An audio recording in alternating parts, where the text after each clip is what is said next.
Give me a second, Kent. All right, we're fine.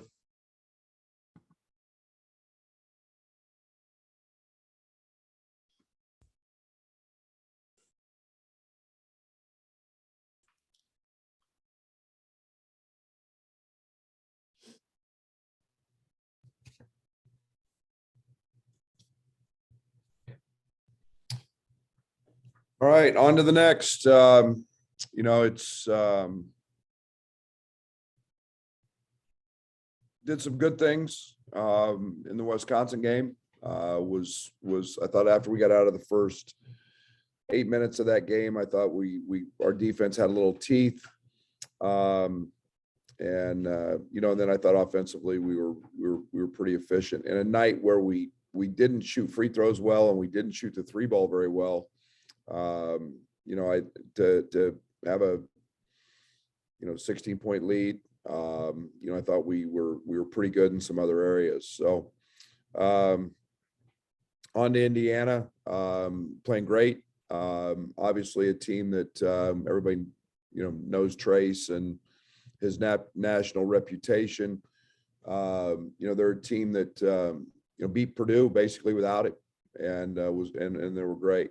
They've got a lot of veterans. They've got a lot of guys back. Mike's doing a great job of adding his spin to this team. And we've seen a guy in Race Thompson that's made dramatic improvement. Is really playing well. The portal has been great to them. Obviously Miller Kopp coming from Northwestern. Parker Stewart, and then Xavier Johnson. Xavier's he's playing great. And then you got Fennessy coming off the bench and Galloway and I remiss Galloway's been terrific for them. Big fan of his. But this is a team that's playing really fast. They're great in transition. They've got a little bit of a Michigan State feel to me in terms of what they're doing defensively. I'm sure Dane's brought a little of that with him. Just getting to the ball, swarming the paint, making everything that's hard. They're denying, they're out pressuring much more than they have in the past. And that's helped them get into transition. So, we're going to have to work hard to run offense. We'll have to be great in transition. We'll have to be physical on the boards and again, a good Indiana team. And what's the overall health for you guys right now? I haven't been to practice yet today, and I haven't got a report of anything that anybody's ill. Okay. Coleman specifically, only 2 minutes last game. He seems like a guy that you would need defensively if he's following his assignments. Yeah, very much. And, don't make too much about, one game. And, he's a guy that can help us and needs to help us. Thanks. Brad, Trace Jackson Davis, I caught a quote that he said he was surprised Wisconsin didn't double Kofi more. But I wonder, is part of that not giving a defense an opportunity to get into a double team? Yeah, we've seen doubles, triples. We've seen single coverage. We go back to, some of our games in the non-league, when we didn't have point guards. Kofi saw 2 doubles, triples. He passes the ball out.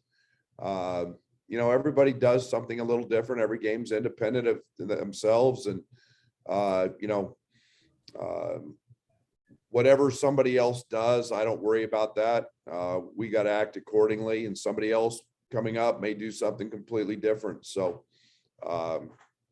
it's nice to have options. They did a great job of taking Plummer away. They stayed with him. And on all of our shakes and our and high shakes, they did a great job with it, but that's okay. We've got options beyond that. And what do you think is key against Trace Jackson Davis? I know he's not the only guy to focus on, but he draws a lot of attention. Sure. I mean, you can't give him easy baskets. You've got to stay between him and the rim. He's an explosive athlete. He's a great downhill runner in terms of playing on offense. He's got great speed. He gets out. If he gets behind you on a lob, on a ball screen, gets behind the defense, he's a great lob catcher and finisher. He's terrific. And, he's a guy that, works really hard at rip driving it. So he's one of the best players, not only in our league, but in the country. And you just got to make things difficult for him. And that's easier said than done. Mm-hmm. All right. Thank you. Good morning, Coach. Aaron Henry was sitting with Orange Crush, I guess, whatever night it was against Wisconsin. What did you think of that when you kind of heard of it? And what do you think that moment was like for Orange Crush? Oh, I think it's tremendous. Anytime you can get any interaction with, I haven't seen any pictures, I've just heard about it, but I think anytime you interact and they get to know you, it's pretty cool. And you tweeted yesterday that it might be Coach Bielema's turn to get into the student section next. Is that something that you kind of want to make happen before the end of the season potentially? Well, I won't pressure Brett into that one, but he would fit right in. Let's just put it that way. He would fit right in with the Orange Crush. Thanks, Brad. Appreciate it. It'd be a great look. Now that video might actually get me back on Twitter or social media, so I might actually watch it if he's in there with the Crush. Any chance you'd go sit with Black Eye in the fall? Oh, absolutely. Absolutely. Thanks, Brad. Coach, Indiana, they don't give up a lot of points, and they turn teams over at a pretty good clip. What's some of the challenges for you offensively? Not turning it over. Ball tough. You've got to be very good in terms of your they got big wings and Miller and they get in with Galloway. They come in and they're physical. They're going to knock you off of everything they do. And, so you got to take care of the ball. They're in their gaps. It's like I said, it's a very much kind of got a Michigan State type feel defensively about them. They swarm the paint. They get to the ball. They protect the rim. With Race and Chase, they block shots. Geronimo. So this is a team that plays hard, and you got to be ball tough. And if you're not, leads to transition, and that's where they're very good. And I assume you watched the tape of Wisconsin. What would you think of Andre Curbello's game, and how's his conditioning coming along? Yeah, it was what it needed to be. He was great. He had the right reads. He had a perfect pass to Jacob on a slot cut that, doggone it, they just got their hand on. It was the right read. The play right before the half. Jake's wide open in the corner. Their big kid just happened to deflect it. He's seeing the game. He ran the, we ran the tar out of him yesterday. His conditioning's getting back. He was tired. Even in the, that little bit he played, he laid on a screen or two, which, when Bellows going, he's an elite defender. So, he came up yesterday. We spent, an hour watching film, and he's dialed in, and he'll have to be an important part of what we do tomorrow. I don't want to monopolize your time or anything, but can you comment on the turnovers? I mean, you only had, I think, maybe 6 or 7 against Wisconsin. It's an area that you've improved a lot at. What do you think the key is to that? Throwing it to the same color uniform. I think we're playing with a better understanding of what we're trying to do. I think that early in the year we were, we had so many guys in so many different positions, and we were unsure, and role identification wasn't there. And, I think in all fairness, last year we weren't a team that turned it over a lot. We'll have to be on our P's and Q's, so to speak, tomorrow. And that's something that, we took a turnover late just on a shot clock violation, and, And, you know, otherwise you got 5 turnovers and that's how you win games. Thanks, Coach. Red, it feels like the defense and the numbers are kind of trending up here lately. What do you think's behind that step forward on that side of the ball? What we just talked about with Doug, not turning the ball over, staying out of transition because of pick sixes, so to speak. You know, I think we've gotten quality shots. I think we're getting better shots. I think good offense leads to good defense.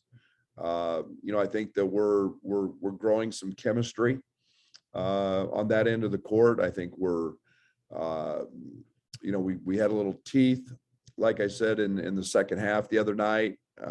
So you know, I think we're getting better on a lot of fronts, and good offense again helps a lot on the defensive side. Yeah, that chemistry, it seems like, you know, we've seen your teams hit that defensive stride getting into this point of the season. Is that something that, am I close on that? Am I wrong on that? And if I'm close, how come you think this is that time? Well, I think just history has shown that with our teams going back to SFA. You know, I think defense is hard, man. I think it's hard to teach. We spend a lot of time on it. You got to have unbelievable communication. That's so hard for new guys to understand that, especially freshmen, how hard it is to play. But, you know, I think that we're, you know, we've got a couple of elite guys in Monte and Trent, and I think other guys are starting to follow into that. Kofi's really good as well. So I think we're starting to play our best on that end of the court, and it does take some time.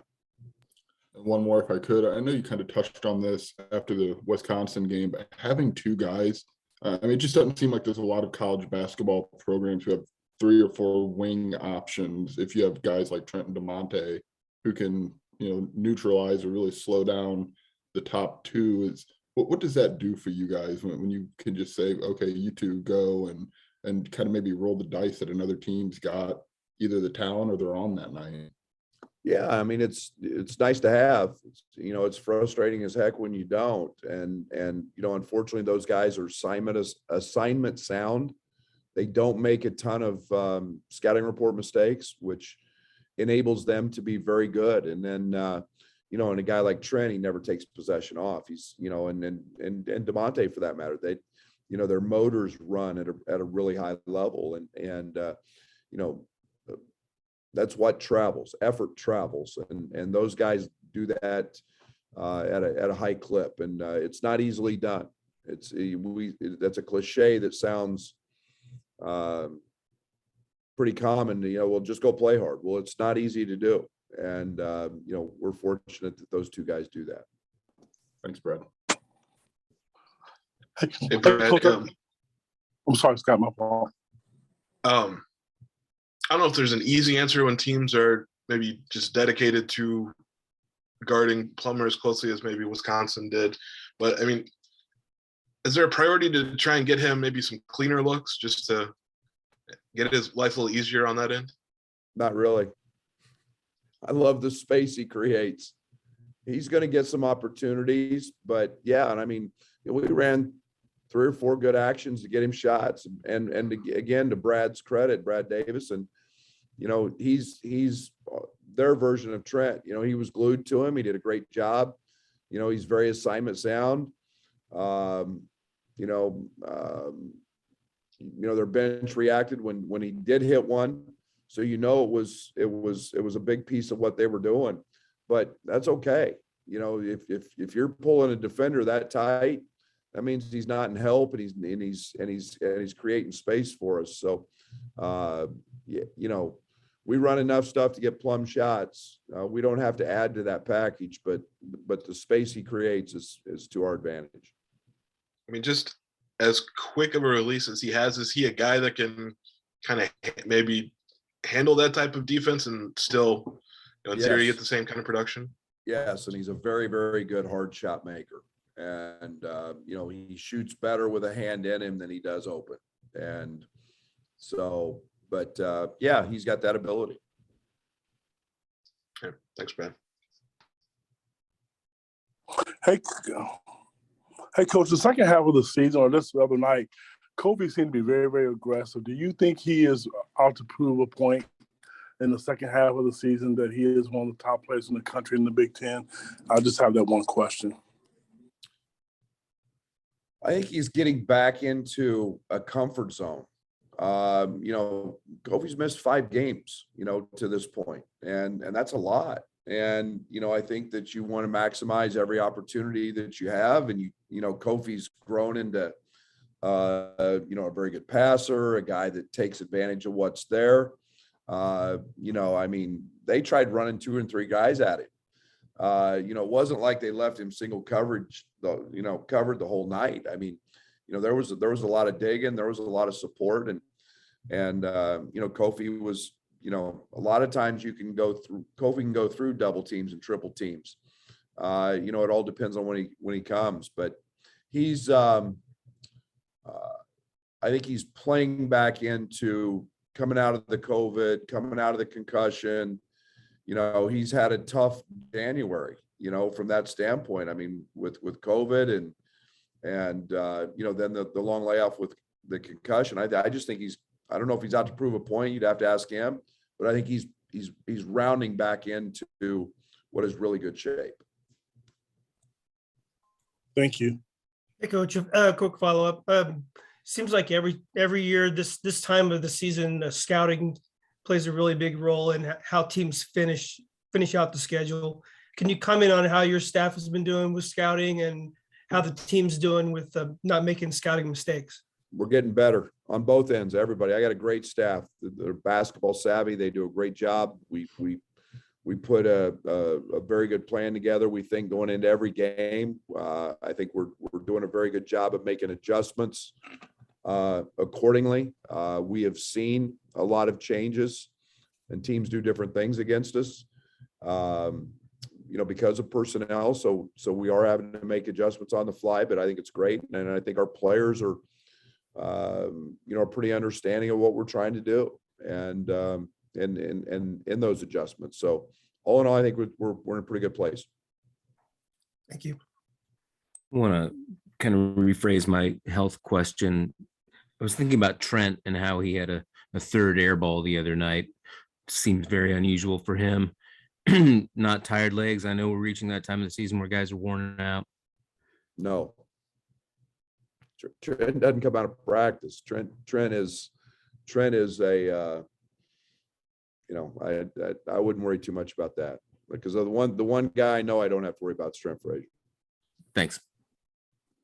Brad, I wanted to follow up. The other night, you talked about Michael Beasley and just the things he did on the floor. But I know him and Kofi are like way different players, but how is the impact or what they do to the team similar in the sense that they're kind of different from what a lot of college basketball players have?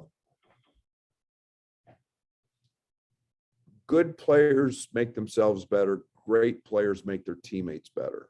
And both of those guys are great. And they make their teammates better because of their ability to score the basketball once they have it. And, you have to physically and mentally have a plan for those guys. And then they both have the ability to beat that plan, but they also have the ability to make the other guys better when you try to execute that plan. And that's the ultimate compliment, is to make your teammates' abilities rise because of a way a coach or a team tries to play you. And Mike had that ability. Mike was so hard to stop anyway. He was so gifted with the basketball, but Kofi does it in a different way because he attracts so much attention just with size. But very, very, very, very skilled. Not good players, but they're both great players. I'm guessing there's comfort in that as a coach, having one of those two guys on the floor. Absolutely. There's no doubt about that. Thanks, Brad. Appreciate it. Brad, it's hard not to notice tomorrow night or Saturday, there'll be a this will be a game with a lot of 21 to 24-year-olds on the floor on both sides. For your experience, like what's the difference between coaching an older team than a younger team? Trust.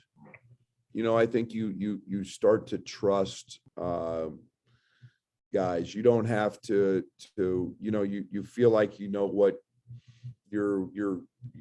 what it's like to go win on the road. You feel like what it's like, and it's winning on the road's really hard, and you feel like what guys are going to do when there's a game plan. You feel like guys aren't going to panic when there's something go awry. So I think it's just trust, and that's something that Mike has with his team, and there's a lot of veterans out there that have been through a lot of battles, and they're extremely well coached, and it's comforting to know that, and both of our teams have that. Thanks, Brett. All right, Coach, that's everybody who's lined up. Thank for your you. time.